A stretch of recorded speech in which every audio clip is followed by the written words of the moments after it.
Hello, beautiful creature.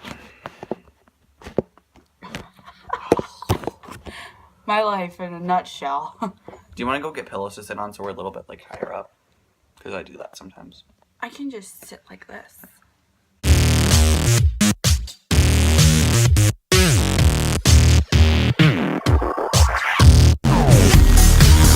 Hello, beautiful creatures of the world, and welcome to part 2 of our Kurt Cobain, Courtney Love conspiracy video. As mentioned at the tail end of the video by Hannah, the movie Soaked in Bleach, which is kind of what got us like motivated to do this, it had like tapes, because the private investigator thought that Courtney Love was real suspicious and real fishy from the start, so he like recorded every single conversation he had with Courtney Love or her lawyers or her friends or anyone. He documented everything, which was really, like, it just shows how good of an investigator he was.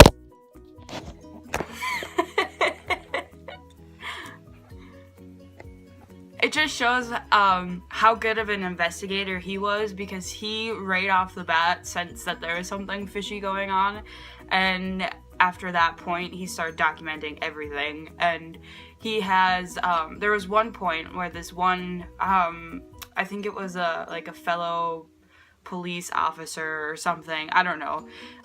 There's this one guy who said that he was like friends with Tom, and at one point, like when it came to the whole Kurt Cobain case, they like went into his office and he had like all these cassette tapes just like of recordings of phone calls with like Rosemary, which was their lawyer, and Courtney, and Callie, their friend. Yeah, Callie, their friend. And so I think that was really cool, and it just shows that he was a really good investigator. You know, he was trying to do what he thought was best, which was, you know, to find out the truth.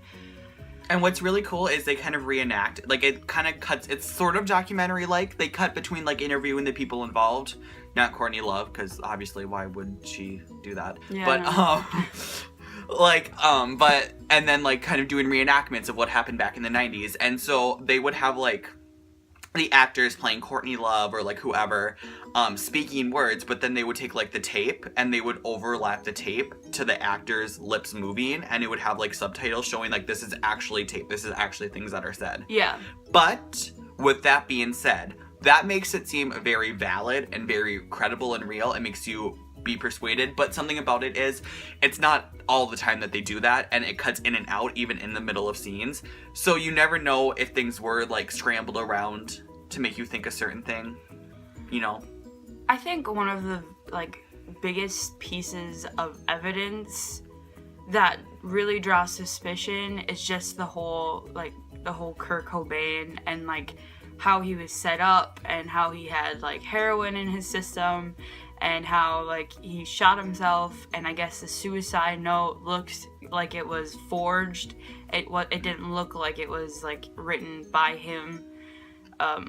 And I think that's probably one of the biggest pieces of information that really like stood out to me personally, and made me like sense that it could be something other than a suicide. Like it could have been a murderer and whatevs. Me trying to speak like. And we're not really making these videos to say like, oh yeah, we like this happened or this didn't happen. We're just saying this is actually kind of weird, because we were both pretty solid believers that like, you know, it really was a suicide. And if anyone's like, Courtney Love killed Kurt Cobain, we're just like, okay, you're being kind of uneducated and stupid right now, but like. But it definitely makes you think. And we're not saying that, yeah, like Courtney Love totally killed Kurt Cobain and this totally happened, because nobody knows, because the investigation, like, the case ended, and it hasn't been opened before. So there's no new evidence to support the theory that Courtney killed Kurt. And so it's just kind of left in the dark that it's a suicide, and that's what it's been, and that's what it will be, unless it's opened further. And there's no need to like point any fingers, but it just, the documentary just makes you really think. And to me, what's most suspicious is how the Seattle Police Department won't release a lot of the files or a lot of the information. They've released some recently, but to me, okay, I partly get where they're coming from. I was like, we have bigger things to deal with than the celebrity who died 22 years ago.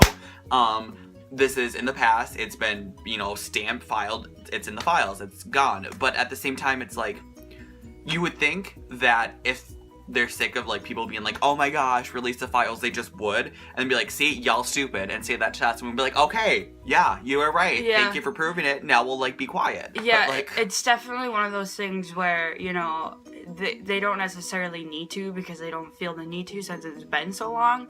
But at the same time, it's one of those things where if they did, it would answer a lot of questions to fans of, you know, Nirvana, and to fans of Kurt Cobain, and to the friends and the family members and everybody, because there's a lot of questions. And especially if you watch the documentary, I'm sure you'll have a lot of questions as well. Even if you're not a huge fan of Nirvana or Kurt Cobain, I'm sure you'll still have questions. And I'm sure that's what everybody does, is they just have a lot of questions. Right. But think about it. Think if, like, something did happen where they did reopen the case and reinvestigate or release files, and, like, something happened and they did prove that Courtney Love was the one who killed him.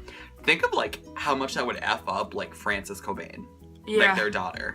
Think of, like, what that would do to her. Like, yeah, that would be that would be bad. That'd be really shitty, actually. Like, I would want to go give her a hug. It's okay. Hug us. Follow me on Twitter. What? Speaking of follow me on Twitter, you can do that. Links in the bio. Wow. Shameless self-promotion. Self-promotion just thrown right in there. It wasn't even casual. It was just like, whoa. It wasn't even casual. It was just like, whoa. It wasn't even casual. It was just like, whoa. It wasn't even casual. It was just like, whoa. It wasn't even casual. It was just like, whoa. Like, okay, I know we're at a wake right now, but it would be really bad for me to pass out my Twitter handle to people. My room is really gross from this view. Because I have, like, jeans hanging off my chair. And again, I would just like to clarify for any of the haters out there that decide to be haters.